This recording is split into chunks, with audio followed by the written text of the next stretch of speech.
I will be going over the 5E model and how I implement this model during math.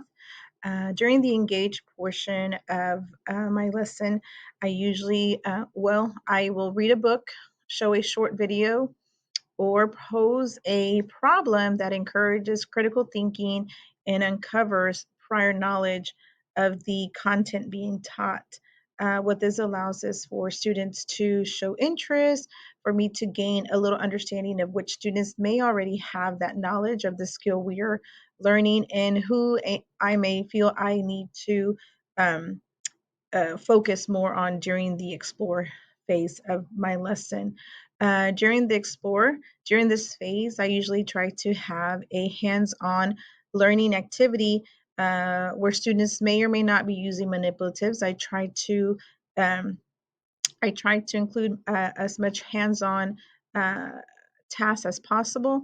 And this during this, students are able to work together, as in groups 3 or 4, sometimes in pairs, in order to investigate what they're learning and to communicate. Some of these students may already have a little prior knowledge of the content being taught, and so that furthers discussion between the groups, or maybe those students are able to encourage their other peers to um, think in a different way. During this time, I usually walk around as well, and I listen for those conversations, maybe encourage some of that discussion by asking some guiding questions during that time to help students understand what is being taught. I may do a little clarification during that time as well, and pose those questions that lead up to what I am wanting the students to learn during this time, during the explore time. Um, During the explain phase is usually when I um, bring students as a whole group and we talk about the activity, what they noticed. They can explain and share some of those things they were exploring and learning during the explore phase. We also cover key vocabulary in this time.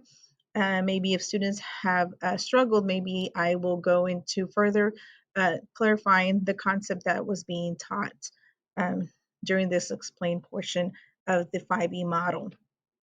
During the elaborate, during this phase, I will either give them a real world task where they will be using what they learn to solve this problem. Sometimes it might be just a simple game where they will be practicing this newly learned concept. Sometimes it can also be a game that they play online as well that reinforces that concept being learned. Finally, during the evaluate, I will either do a informal or formal assessment of the skills. The formal would be more of an exit ticket that I do.